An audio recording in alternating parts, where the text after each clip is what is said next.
short clip by Bishop Dag Heward-Mills Ministries. Discover how God can change your life forever.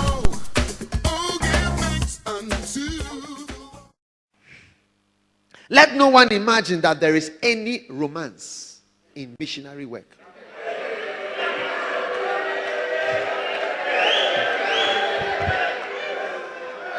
Listen, nor, for that matter, in traveling to foreign lands. There's no romance. There is nothing in the world so monotonous as sightseeing. My heart comes off to the man who lives in the tropics when he might remain at home. Day after day, week out and week in, month by month, the hot burning sun, a heat that takes away vitality and saps the very life and robs one of energy and all the desire for exertion and work. An atmosphere of smallpox, leprosy, typhoid, dysentery and malaria, death and filth indescribable, loneliness unspeakable, and food mostly foreign.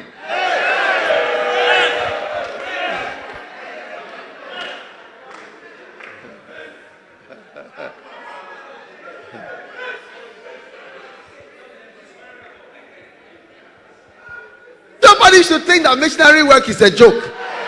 Being sent to the tropics, it's not a joke. There is no romance. There is nothing so monotonous as sightseeing. Day after day, week out and week in, month by month, the hot burning sun, a heat that takes away vitality. It saps the very life. Is it not true? It robs one of energy and all the desire for exertion and work. An atmosphere of smallpox, leprosy, typhoid, dysentery, that is running stomach, malaria, death, filth, indescribable filth, loneliness unspeakable, and food mostly foreign food. No, my friend. If you plan to be a missionary, make sure, very, very sure, that you have been called by God. Otherwise, it will be nothing short of a living death. Nothing short of a living death. The romance will wear off in a few days. Sightseeing will quickly lose its attraction, and the novelty of traveling in foreign lands will become stale, and you will soon find yourself utterly at sea.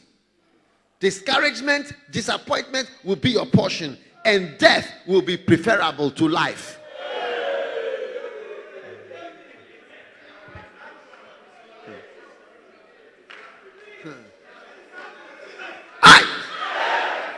I'm talking about being sent on missions to Seshiyosu, to Wale Wale, to Dawadawa number 4.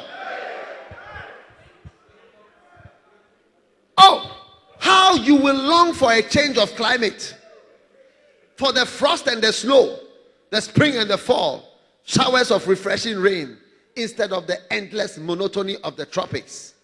That tongue in the mixed climate that imparts buoyancy, and to use a slang expression, pep. Listlessness is the order of the day. But if you have been truly called of God, if you have counted the cost, and if you are prepared to sacrifice all, if you are not deceived by the so-called glamour of the Orient, falsely so-called by tourist agencies, and if you know how to pray, then your work will be your compensation, and his will be your reward.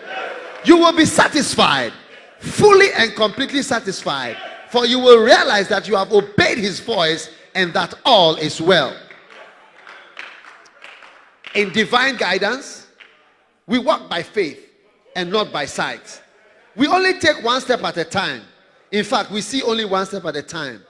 God does not reveal all the future at once. He unfolds his plan step by step. You can never know the details in advance, but you can take the next step and the next. I did not know when he took me away. He took away the work that meant everything to me, that he would give me something better. I had to walk in the dark alone with God. This is the time to trust. Trust when you cannot see. Say with Job, though he slay me, yet will I trust him. And mean it too. Your disappointments will become his appointments for you. He will not fail you if you but trust. Thus you will come to know his will. He will make it plain. If you are to enter the ministry and preach his gospel at home, he will show you. If you are to go to the foreign field, he will reveal it to you. If you are to go into business, marry and settle down at home to serve him here, or to give him full-time service elsewhere, he will make it known to you.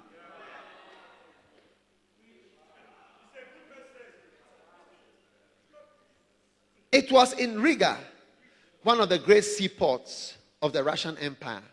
A young man sat at an office desk in a large business building with a pencil in his hand, his eyes running up and down columns of figures.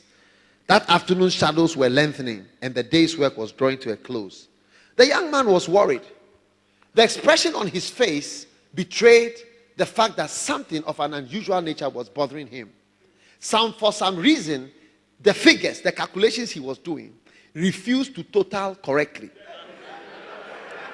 2 or 3 times, he lifted his head and stared restlessly as he glanced out of the window. At last, throwing down his pencil, he got up and walked to the window, and he stood gazing out on the street. Russian and Lettish workmen were trudging towards their home.